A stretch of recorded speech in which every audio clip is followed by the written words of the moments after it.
Olha que interessante, né? Qual é a tua causa? Se a gente não tomar cuidado, a gente já parte do lugar errado. Não é o caso aqui. Mas veja bem, você pode muito bem falar de uma causa sem falar do causador. Você pode muito falar de uma ideia sem falar de um idealizador. O problema do mundo grego era esse, de maneira geral. Eles falavam de um logos, de uma ideia que criou o mundo e criou todas as coisas, mas uma ideia sem o idealizador. Tim Keller fala que esse é o grande problema dessa geração, ou melhor, o grande problema lançado sobre essa geração. Qual que é o grande problema? O problema é um só. Nós trouxemos para a nossa geração, especialmente essa moçada bonita aí, mais nova, o seguinte dado: vocês têm que preocupar com o meio ambiente, vocês têm que cuidar do mundo, vocês precisam de ser uma geração que trabalha a dignidade humana, vocês têm que ter respeito por todas as culturas, todos os povos, vocês têm que fazer o resgate do povo que foi colonizado, vocês têm que ter uma ideologia, e você vai colocando uma plataforma de coisas extremamente difíceis de se alcançar. Como um respeito absoluto por todos, o que é maravilhoso, mas não é fácil. Como abraçar a causa do meio ambiente, o que é maravilhoso, mas não é fácil. Como você abraçar o cuidado com os animais. E aí você põe um standard que não havia na minha geração. E aí você fala assim, você tem esse nível de compromisso. Mas qual a base para o meu compromisso? Me diga, por que eu tenho que ter esse compromisso? Não existe verdade absoluta. Não existe padrão. Não existe norma. Não existe regra. Está entendendo? Você consegue perceber isso? Você coloca um nível altíssimo de causas. E a hora que você fala assim, tudo bem, que legal essas causas, é isso mesmo, concordo. Mas quem que diz que tem essa causa? Não existe verdade absoluta. Não existe regra. Não existe norma. Não existe lei. A ética é relativa. Ora, pelo amor de Deus, você causa um problemão. E é mais ou menos isso que C.S. Lewis está falando atrás. Imagine que as ideologias fossem uma floresta. E aí você olha para o mundo e você fala assim, é uma floresta muito grande que precisa ser podado. C.S. Lewis fala assim, o problema dessa geração, quase que antevendo a nossa geração, não é de florestas que precisam ser irrigadas, florestas que precisam ser podadas.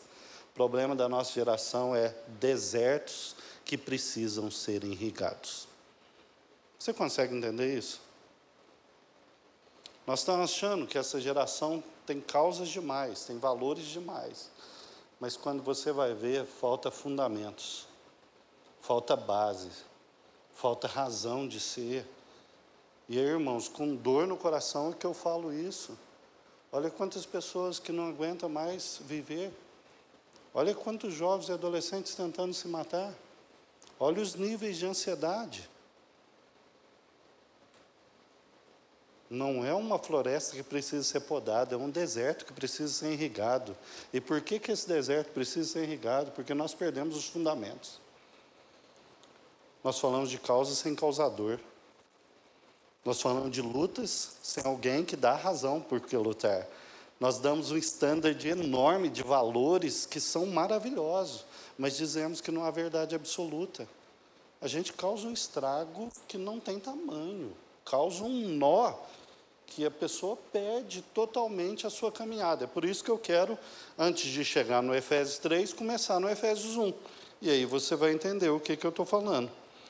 Olha aí o Efésios 1.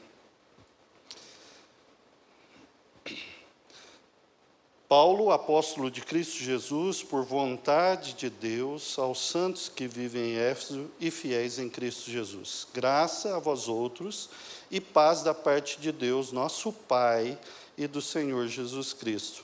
Bendito Deus e Pai de nosso Senhor Jesus Cristo, que nos tem abençoado com toda sorte de bênçãos espirituais nas regiões celestiais em Cristo.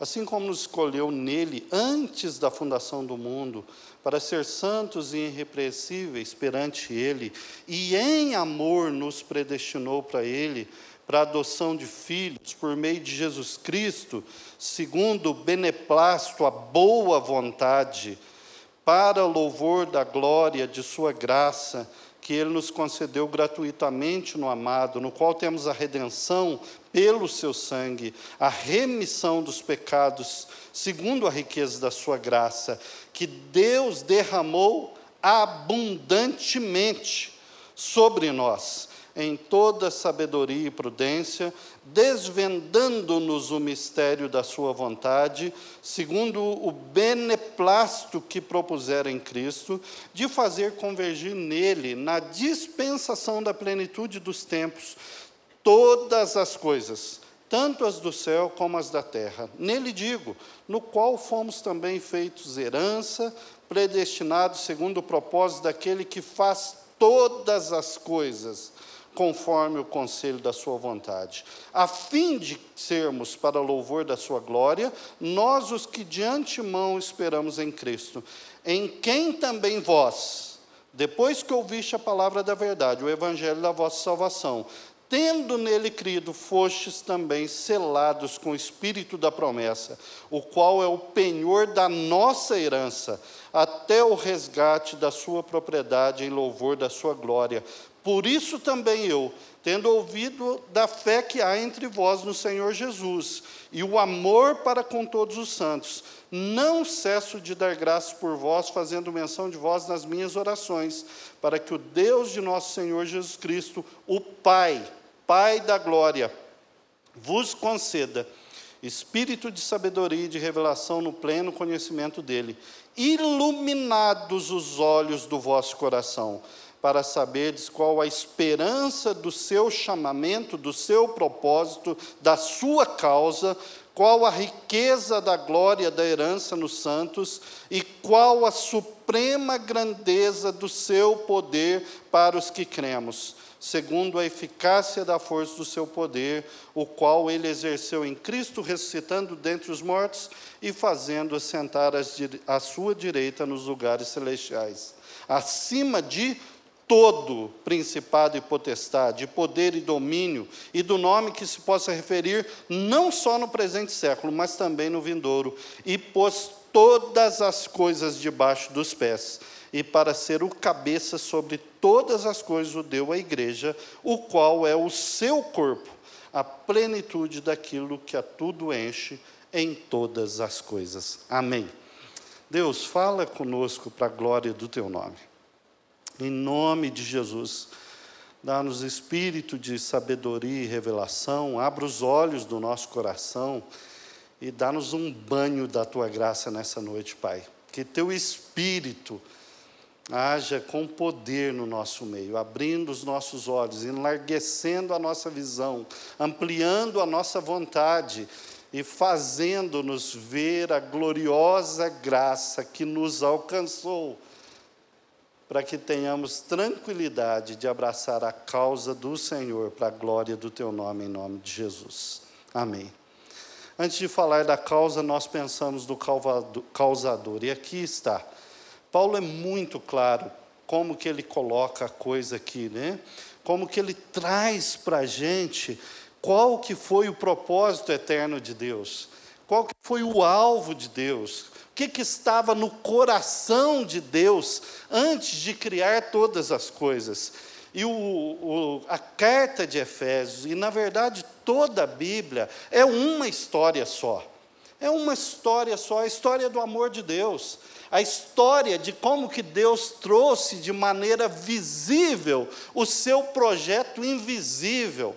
A história de como que ele traz à realidade algo que estava somente no seu coração, no coração de Deus Pai, Filho e Espírito Santo. A história de como que Deus se expande. E você percebe que Paulo está o tempo todo falando de Deus o Pai. Deus o Pai, a vontade de Deus, ele usa aqui na minha versão, beneplácito, é a ideia do bom prazer, do desejo, não é uma divindade poderosa querendo mostrar o seu poder, é um Pai amoroso, desejoso de formar uma família. Não é uma divindade poderosa querendo mostrar o quão forte é um Pai amoroso, desejoso de ver os filhos assentados ao redor da sua mesa. É por isso que Paulo está falando toda hora de vontade, é por isso que Paulo está falando toda hora do Deus Pai, é por isso que Paulo está dizendo todo o texto do seu bom prazer. E quando você olha lá para o Gênesis, você entende isso de maneira perfeita, e como que nós invertemos essa ordem. Deus fala assim, eu vou trazer a realidade invisível, vou criar uma imagem que é conforme a minha semelhança, vou criar essa imagem, e aí ele faz. E o que ele diz? Fez o homem e mulher os criou, a sua imagem o criou. O que Deus está falando?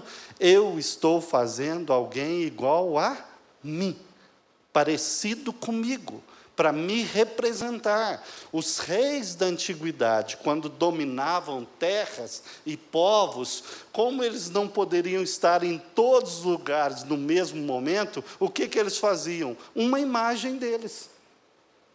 Você vê na Coreia do Norte ainda hoje, né?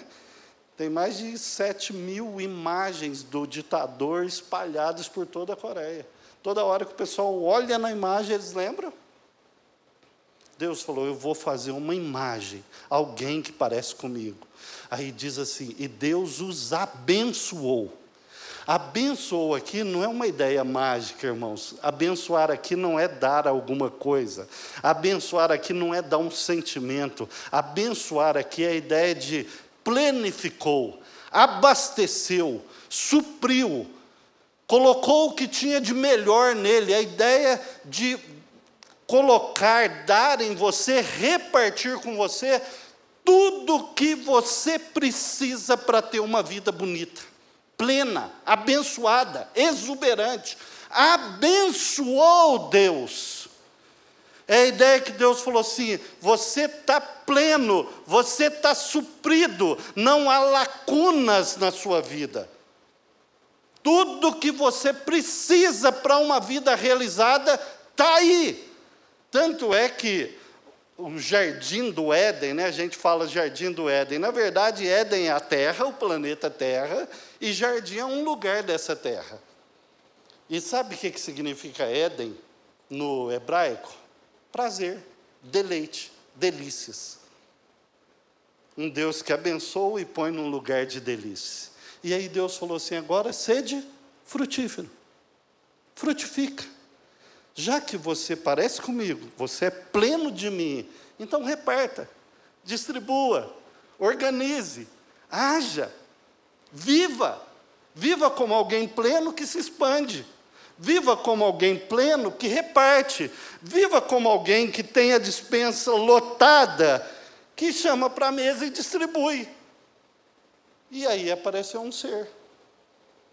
Apareceu um ser lá do mal, um capeta, e falou assim, coma do fruto, porque você vai ser abençoado. E lá no futuro você vai tornar como Deus.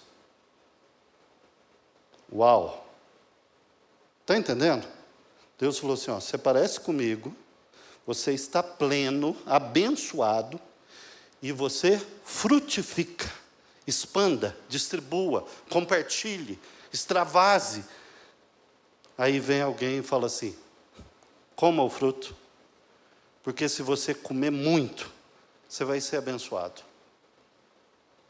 E no futuro, você vai parecer comigo. Então serei como Deus. Deu para entender? Deus está falando assim, você é parecido comigo, você tem minha identidade. O diabo falou assim, Se você correr muito, trabalhar muito, fizer muito, você vai alcançar a sua divindade. Deus falou assim, não. Você já tem uma identidade, você tem alguém que te gerou. Você é filho amado. Você tem identidade. Sua identidade não é baseada na sua performance. Sua identidade não é baseada no dinheiro que você tem. Sua identidade não é baseada na igreja que você frequenta. Sua identidade não é baseada nos diplomas que você conquistou. Sua identidade é baseada em alguém que te fez por puro amor e graça. E disse, você é meu filho amado em quem eu tenho prazer. Vem um ser e fala assim, trabalha muito, porque você vai ser. Come muito, porque você vai ser. Conquiste muito, aí então você vai ser. Deus fala, cala Satanás, eles já são.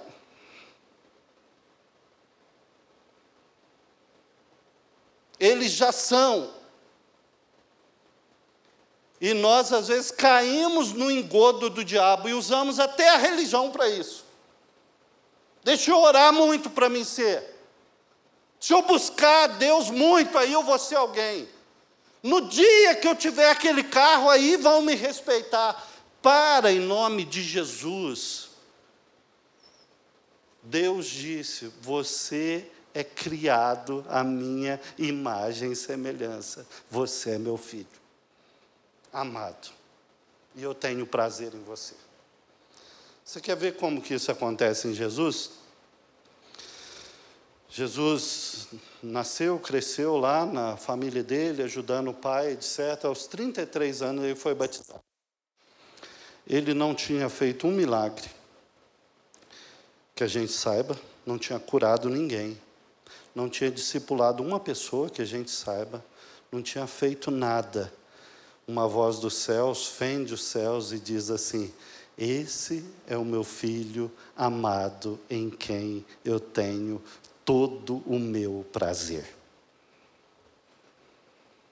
Porque Deus nunca trabalha, Deus o Pai nunca trabalha assim, faça que eu te amo. Se você contribuir muito, eu te amo mais. Se você fizer muito, aí eu vou amar mais ainda. Deus não é prostituído, irmãos. Deus ama porque sempre ama. Porque Ele é amor. Ele ama porque Ele é amor. E o processo que aconteceu em Jesus é o mesmo processo que acontece com os filhos de Deus.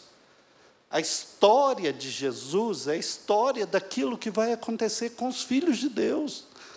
Jesus é gerado pelo Pai, nós somos regenerados pelo Espírito. Jesus é batizado, nós somos batizados. E aí não tem nada a ver com mergulhar na água ou pôr água na cabeça. A ideia é que você foi imerso no corpo de Cristo. Agora você faz parte do Pai, do Filho e do Espírito Santo, sendo um com Ele um conosco. Pai, eu oro para que eles estejam em mim, assim como eu estou em Ti, estejam eles nós, para que o mundo conheça. Assim como Jesus foi levado para o deserto para ser tentado, nós seremos levados pelas tribulações da vida, para Deus dessignificar o nosso poder, para que a gente confie nele e ministre no poder do Espírito Santo, não na nossa força. Assim como Jesus vive ministrando, eu e você somos chamados para ministrar com a nossa vida. Assim como Jesus é glorificado, nós seremos glorificados um dia. Jesus é o protótipo, é o exemplo, é o modelo daquilo que Deus fez nele e está fazendo em todos nós. Por isso que quando Deus fala, este é o meu filho amado em quem me comprazo, o eco da voz de Deus em Jesus continua soando no meu e no seu coração ainda hoje. Você é meu filho, minha filha amada, em quem eu tenho todo o meu prazer. E não é pelo que você fez, não é pelo que você pode. É porque Deus ama, porque Deus é amor. Deus não te criou porque Ele era carente. Deus não te criou porque Ele tinha necessidades. Deus não te criou porque Ele se sentia solitário. Deus criou porque amor é como uma fonte jorra. Você não precisa surrar uma fonte para dar água, porque a natureza da fonte é jorrar. A natureza de Deus é expandir. Só para você entender um pouquinho melhor isso, eu tenho 6 irmãos, né? E lá em casa o povo é meio devagar para casar. Tem uns 5 lá, uns 4, 5 lá, ainda na casa dos 40, ainda não casou. A turma é mineira, assim, meio devagar. E aí eu visitei agora eles lá, passei por lá e tem alguns começando a namorar. Gente, mas dá uma alegria no coração. Eu quase chorei. Ter mais uma cunhada sentada na mesa, já pensou que negócio maravilhoso? Mas deu alegria, que era 3 da manhã, 4 da manhã, estava eu, meus irmãos lá conversando e chorando e compartilhando e abrindo o coração, porque, está vendo, se nós que somos limitados e pecadores, temos esse desejo de agregar, de trazer junto, de compartilhar, esse foi o impulso de Deus para criar você. Deus queria compartilhar o coração dele com você. Você é meu filho amado, em quem eu tenho todo o meu prazer. E porque você foi criado, você foi abençoado. Deus colocou da sua natureza em nós. Às vezes a gente fala da fé muito em termos intelectualizados e às vezes até jurídicos. E tem um aspecto. Mas também Pedro diz que Deus nos abençoou, né? Nos proveu com tudo o que precisamos para a vida, para a piedade, para que sejamos co-participantes da sua natureza. Irmãos, receber benefício de Deus até Satanás recebe. Satanás está vivo porque Deus permite. A questão não é receber benefícios de Deus. A questão é o quanto da natureza de Deus nos transforma para sermos como Ele é.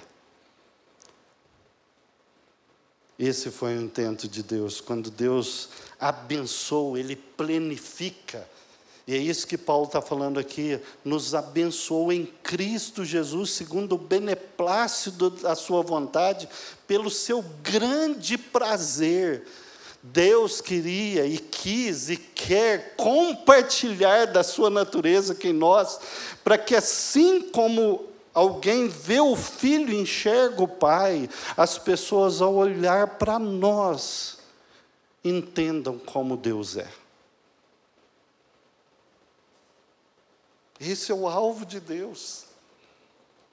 Esse é o propósito de Deus, que as pessoas olhar para você, especialmente nas relações, a forma como a gente ama, perdoa, como a gente tem alegria e prazer um no outro, não no que ele pode oferecer ou dar. Quando a gente se alegra um com o outro, as pessoas vão olhar, é isso, é isso, é isso. É assim que Deus é, porque o desejo de Deus é pegar da sua invisibilidade e materializar isso através dos seus filhos. Então Deus põe a sua natureza em nós. Põe a sua natureza em nós. É esse Deus que nós estamos falando.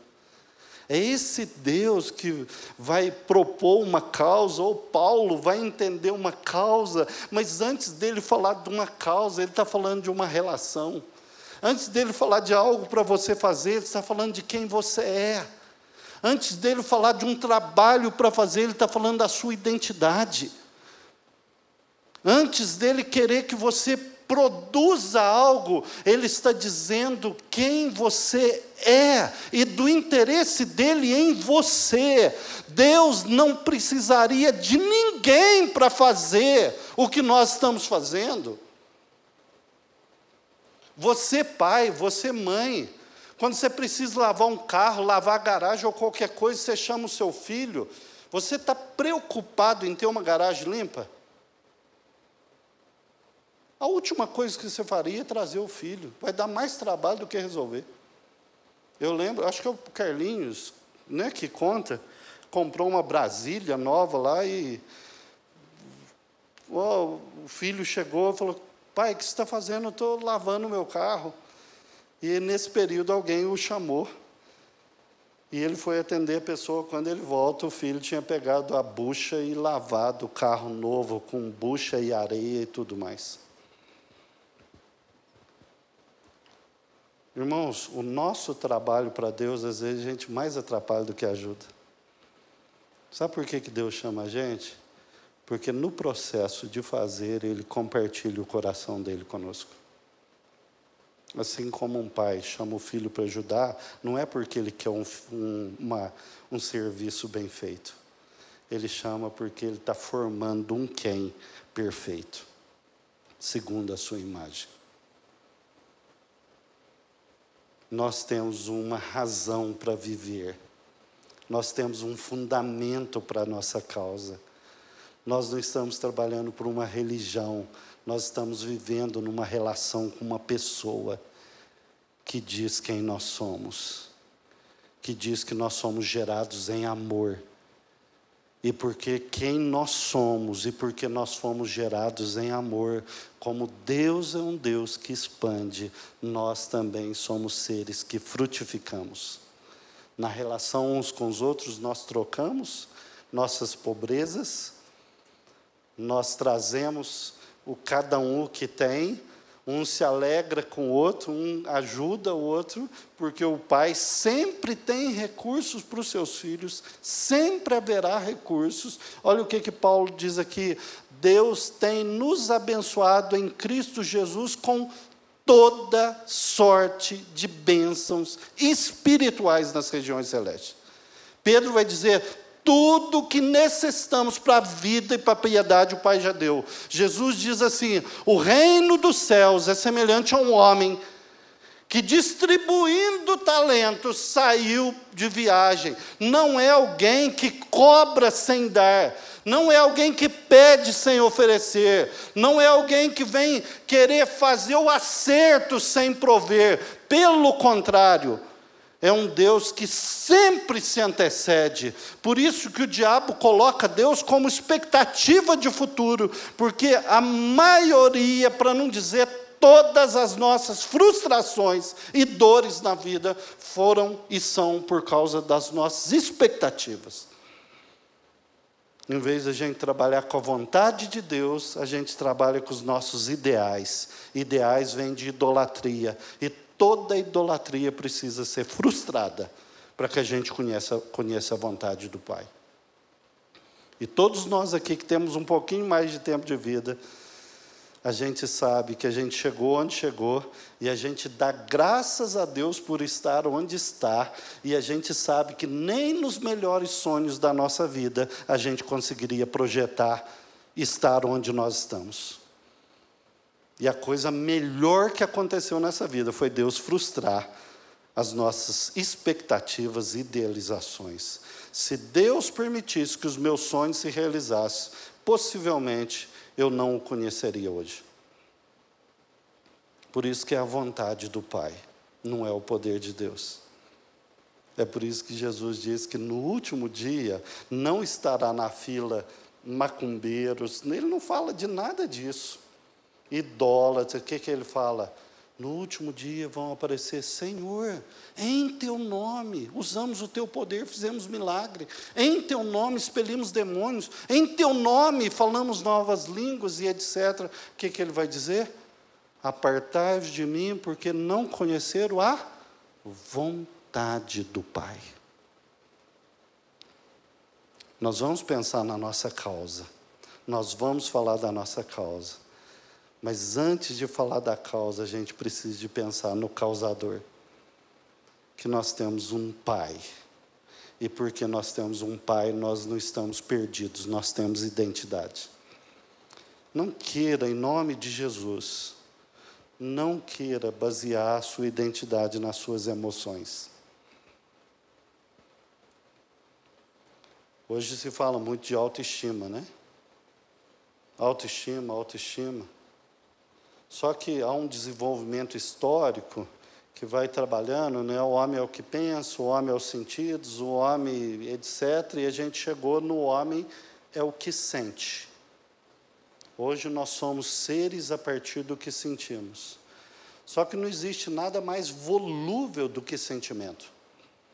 Tem dia que você acorda, olha no espelho e se acha um herói. Outro dia você olha no espelho e parece que você é a pior mazela do mundo.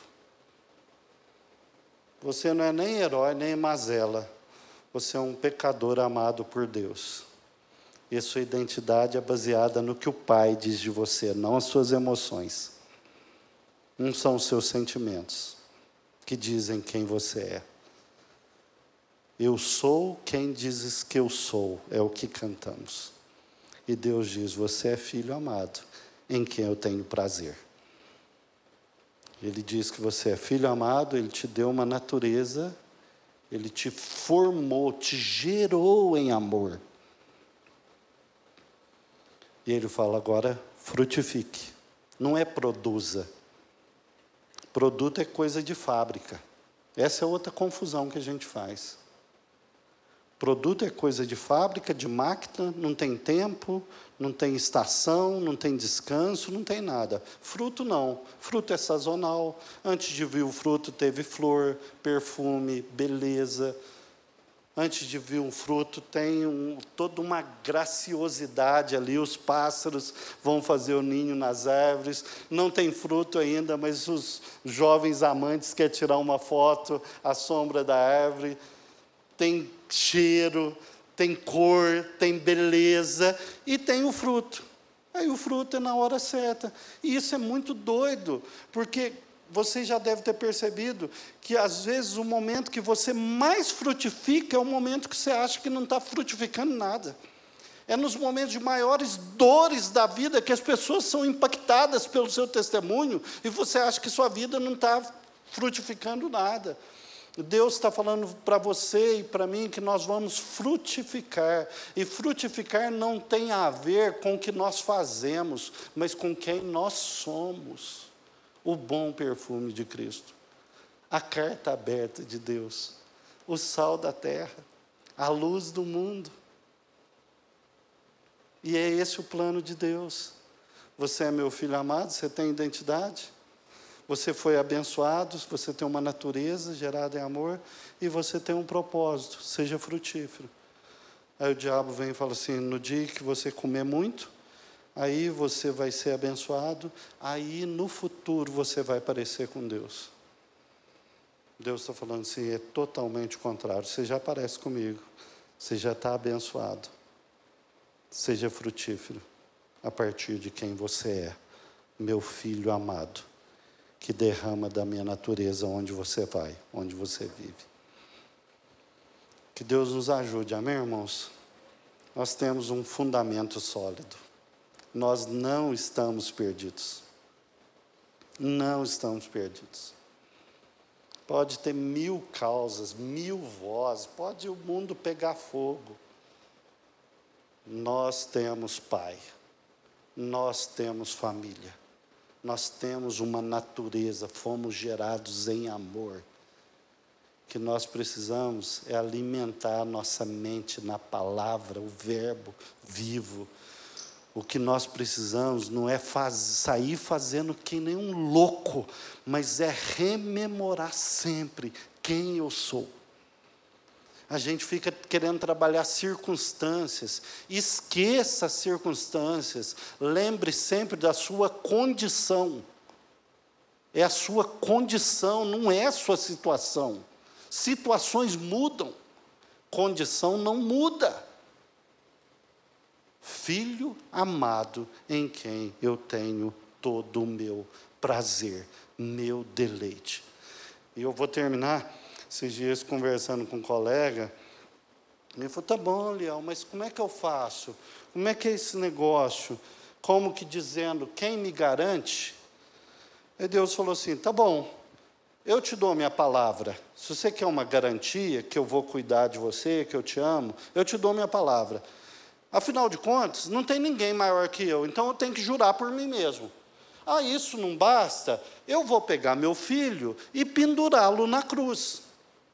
E depois de 3 dias eu vou levantar ele da morte. Isso não basta? Então eu vou mandar o Espírito Santo para você. Isso não basta? Então eu vou salvar e transformar a vida de milhões de pessoas na história.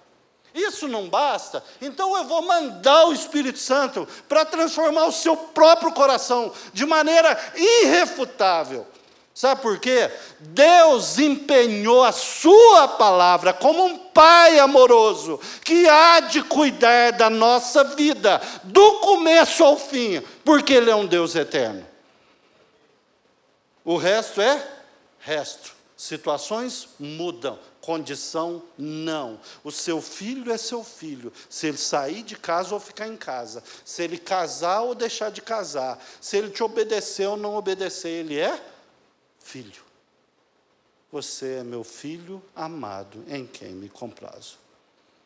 Se a gente entender quem é Deus como Pai, aí a gente pode abraçar 1000 causas. Mas se a gente não entender isso, a gente vai viver como barata tonta, tentando se encontrar nas causas.